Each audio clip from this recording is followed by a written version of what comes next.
so heartfully sorry for the families. Y'all don't realize how deep this runs.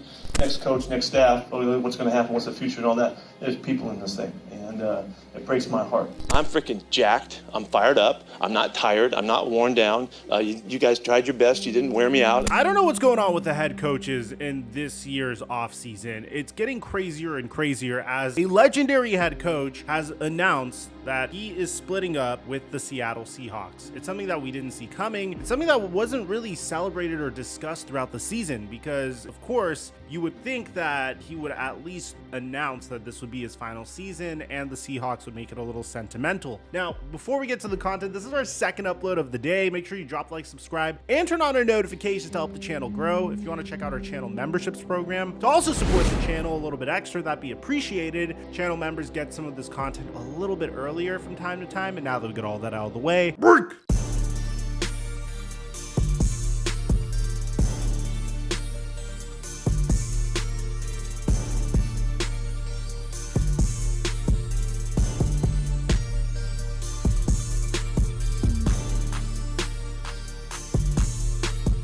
We made $1,100 off of a $20 entry on Prize Picks. And it wasn't just me, it was everyone that followed these picks on my Instagram story. And the best feeling is the amount of people that made money as a result of this. I mean, bam, bam, bam, bam! My DMs were flooded, so the best part for me was seeing you guys make money as well. But we're not done yet. If you haven't signed up for Prize Picks, use my promo code Mikerophone to double your deposit up until $100 on Prize Picks. And I give away my picks on a daily basis for free on my Instagram story and now my Snapchat story. We're having so much fun doing this. I'm so happy that I made you guys some money. And thank you, Prize Picks, for the sponsor. Mic check 1 2 1 2. What's going on, everybody? The 2022 offseason is without a doubt one of my favorite off seasons up until this point. It was the off season of a lot of quarterback movement. Players like Seattle traded Russell Wilson, Houston traded Deshaun Watson, Aaron Rodgers flirted with demanding a trade, but he never really went through with it, and Tom Brady came out of retirement to play one more season for the Tampa Bay Buccaneers. It was also the summer of the wide receiver. You saw Tyreek Hill and Devontae Adams not only reset the wide receiver market, but get traded to do so. In 2023, it was a little bit more quiet, but we finally saw Aaron Rodgers get traded. It seems like 2024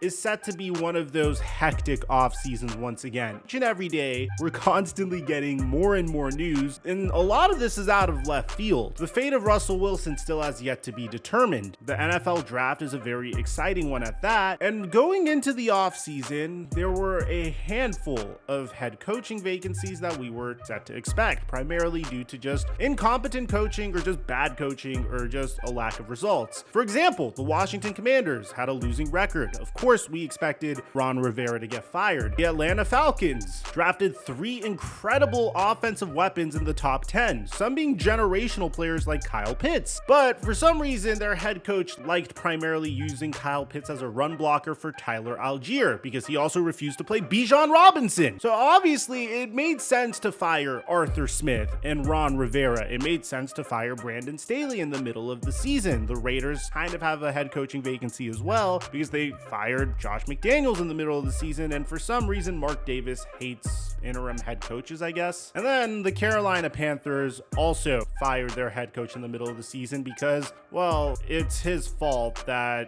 Bryce Young wasn't able to perform behind a really bad offensive line, with his best wide receiver being a past his prime Adam Thielen. But yesterday, we were shocked when we found out that the Tennessee Titans fired Mike Vrabel. And on top of this, for all we know, Bill Belichick might be next up. So far, there's no update on that front. The latest update we have is what we told you yesterday in our video on Mike Vrabel, but this is shaping out to be one of the craziest head coaching carousels we've seen in recent NFL history. And it just got significantly crazier. Something that we would have never expected, something that came out of left field, something that wasn't discussed throughout the regular season at all, is the future of Pete Carroll. Primarily because Pete Carroll, in this stint with the Seattle Seahawks, unlike his stints with the New England Patriots and many years ago, has been very successful. I mean, this man has found a way to win in each and every season that he was coaching the Seattle Seahawks, whether it was during the prime of the Legion of Boom or when the Legion of Boom kind of fell off. From the stretch of 2012 to 2020, Pete Carroll only missed the playoffs once. You go from 2012 to this past year, he only missed the playoffs 3 times. It's really impressive. And if you consider how much his teams have changed throughout the years, it's even more impressive. In the earlier part of his career with the Seahawks, he had Marshawn Lynch, a young Russell Wilson. He had the Legion of Boom. Later on in his career, he still did have Russell Wilson and tried to build a team around Russell Wilson. When Russell Wilson got a full head of steam, he was able to successfully move on from him, and he made Russell Wilson look like an idiot for deciding to want to part ways. Throughout this entire era, Pete Carroll and John Schneider did an incredible job drafting and constructing their teams. The Seahawks are incredible with roster construction and asset management. Whether it's swindling the Denver Broncos in the Russell Wilson trade, selecting players like Charles Cross and Kenneth Walker in the 2022 NFL draft, Devin Witherspoon, Jackson Smith-Njigba this past year's NFL draft. I mean, I could go on and on about how incredible this organization has been at talent evaluation and asset management. They made Geno Smith look like a really good quarterback, for crying out loud, which I know in recent memory doesn't sound like much, but if you told me 5 years ago that Geno Smith would have a season where he's throwing for 3,600 passing yards, 20 touchdowns, and 9 interceptions, that's in a short season. Last year, he threw for 4,282 passing yards, 30 touchdowns, and 11 interceptions off of 70% completion percentage. This is Geno Smith we're talking about. I could talk for like 30 minutes on how incredible the Seattle Seahawks organization has been, and the backbone of that organization was Pete Carroll. So when we found out today that the Seattle Seahawks are parting ways with Pete Carroll, it was clearly a shock, and that's what Adam Schefter says. A shocker in Seattle. Pete Carroll is expected to be out as the Seahawks head coach. He still could remain in the organization, but not as the head coach, which is something that I could have never expected. This year's coaching carousel, again, keeps getting crazier and crazier. My only guess as to why Pete Carroll is doing this is because he's getting up there in age, man. I know it's kind of hard to tell because he's out there playing quarterback all the time. He's only a year older than Bill Belichick, but maybe he's had his fill of coaching and he wants to pursue something else. He could still be elevated to the front office. That's definitely something the Seahawks aren't ruling out, but this is what Seahawks owner Jody Allen has to say about it. After thoughtful meetings and careful consideration for the best interest of the franchise, we have amicably agreed with Pete Carroll that his role will evolve from head coach to remain with the organization as an advisor. Pete is the winningest coach in Seahawks history, brought the city its first Super Bowl title, and created a tremendous impact over the past 14 years on the field and in the community. His expertise in leadership and building a championship culture will continue as an integral part of our organization moving forward. Pete will always be a beloved member of the Seahawk family. Man, I can't believe it's been 14 years already. It seems just like yesterday we were getting these reports that he was leaving USC because he was trying to avoid a scandal in USC and he was running away to the NFL to avoid any kind of sanctions being imposed upon USC. Wow, I'm old. Now, I'm trying to figure out why Pete Carroll would decide to step down, or why the Seattle Seahawks would fire Pete Carroll. And to be honest, it's very difficult to decide if this was amicable and mutual, or if Pete Carroll was actually forced into this situation. And the reason I'm saying this is just listen to his goodbye press conference.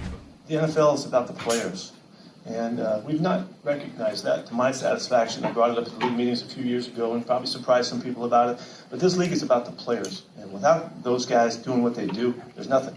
It isn't about the ownership. It's not about the coaching. It's not about the color of the uniforms or going to the stadium. It's about those guys doing what they do and putting their body on the line so regularly. And it's not just a statement. It's real. I'm freaking jacked. I'm fired up. I'm not tired. I'm not worn down. You guys tried your best. You didn't wear me out. It's the end of the season. I'm supposed to be, go lay on a cot somewhere. I ain't feeling like that. And, there's what's coming. I don't know. I got no idea. And I really don't care right now. But I do. I'm excited about it because there's a lot to learn. There's a lot to study. There's some great discoveries that are going to come our way. And as my all-time mentor, Bud Grant, said, not in so many words, there's rivers to wade, there's waves to catch, and there's mountains to hike. And it wasn't exactly how Bud said it, but I get it, and that's some cool stuff that we're going to do here. The guy that's exhausted from coaching doesn't typically say that he's jacked up and excited and energized about his current situation. So that part in of itself is really peculiar. Now, I personally think that the Seahawks wouldn't make a move like this if they didn't have a blue chip head coach in mind. And they do. I hate to admit this, man, and I hope I'm wrong. I really do hope I'm wrong. But they have the perfect individual to take over for Pete Carroll, an individual that has a lot of ties in that organization. I really hope they don't hire him because he's such an important part of my favorite team. But Adam Schefter mentioned that the Seattle Seahawks are expected to be interested in, amongst others, Cowboys defensive coordinator Dan Quinn. Quinn worked with Seattle from 2009 to 2010 and again from 2013 to 2014. I was just telling one of my good friends the other day that I don't see Dan Quinn leaving the Dallas Cowboys because he just really enjoys coaching the defense the way they are. I felt like each and every year his name popped up in coaching candidacies because he just wanted to increase his value and potentially get a bigger payday from the Cowboys because he really enjoys what he built in Dallas,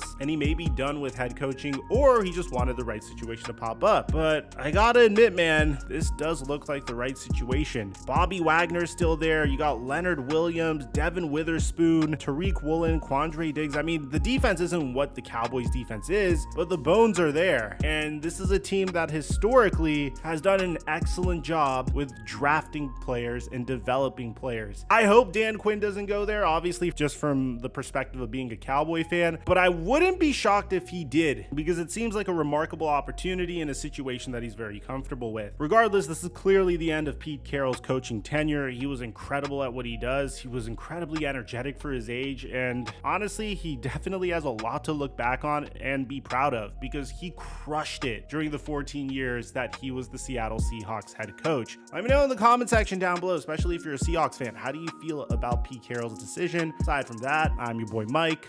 I'm dropping our mic until our next upload.